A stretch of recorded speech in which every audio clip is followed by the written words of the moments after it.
Hey, this is Chris with Record Talk. Doing an episode of You Need Those Records. So, we're going to show you two records because it's 2022.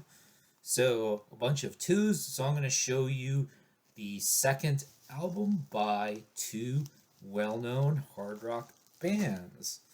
So, the first one, and there's going to be what's called a bad beat story with this. I'll explain what that means if you don't know what a bad beat story is Led Zeppelin 2. So let's talk about the bad beat story.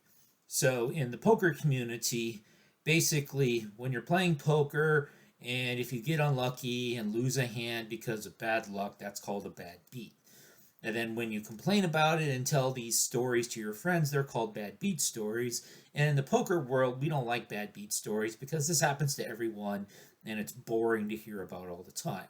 So, sort of, the record collector version of this is complaining when you buy a record and the cover's dinged up or there's a slight warp. When you complain about any sort of imperfections that there might be in your record. And some people do that a lot. I try to never do that, but I'm going to do it here. So this is going to be my record collecting bad beat story. In poker, we say that if you tell a bad beat story, you should pay $1 to everybody. So maybe I should give a record to you because I'm telling you a record collecting bad beat story, but I'm not going to. So anyway, so the story was I've been looking for Led Zeppelin 2 for a while. Whenever you'd find it in the wild, it'd either be wildly expensive or it'd be in horrible shape. And so I finally found somebody selling one on Discogs, which seemed to be in reasonable shape at a reasonable price. I did notice that the seller was somebody who only had a handful of ratings. Um, they happened to all be positive, but there were only like 5 or 6 of them at the time I ordered this. So I said, what the hell? I went ahead and ordered it. And so usually when you order a record online, it will come in a cardboard mailer. So here's a Vinyl Me Please cardboard mailer, which isn't the best ones in the business. Even better are these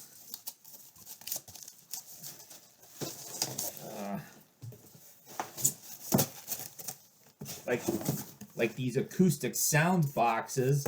They've got these wings to prevent corner dings, and you've got all kinds of room for padding, and basically you can mail just about anything in them.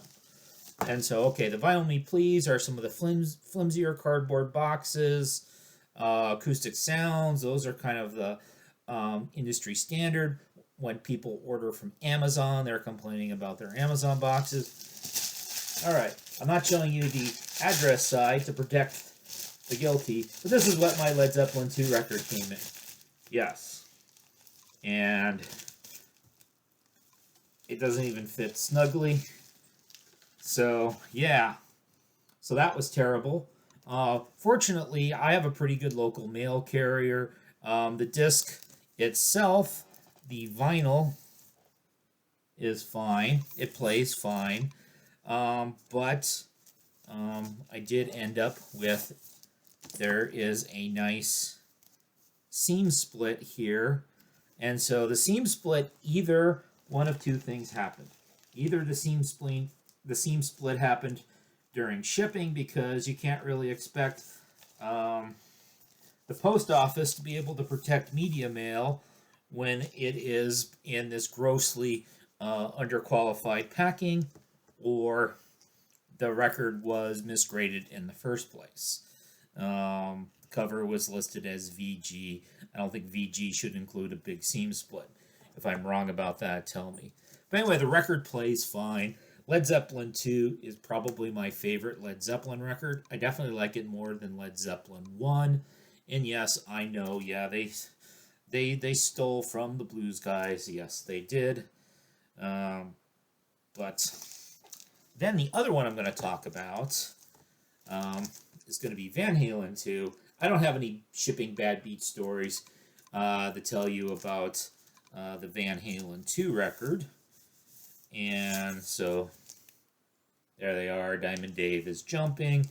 And so Van Halen 2 is a record that I don't think is as strong as Van Halen 1.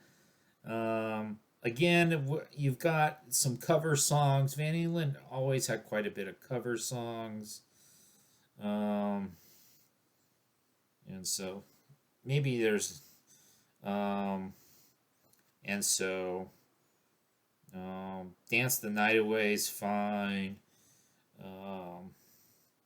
Beautiful Girls, but if I was ever going to do a ranking the albums of Van Halen, and if I ever do that, I'll probably only do it with the Van Halen, the David Lee Roth era, which is what I call Van Halen. And then there'll be like the Van Hagar. And I kind of have a viewpoint that I think David Lee Roth was way better in Van Halen than he was solo, and I think Sammy Hagar was way better solo than he was in Van Halen. So that's sort of my take about them. So anyway, so to kind of wrap things up, I showed you Led Zeppelin 2, showed you Van Halen 2, because it's 2/2/22 on a Tuesday, and hopefully, if you order a Led Zeppelin record in the mail, they won't ship it to you in something like that. My bad beat story.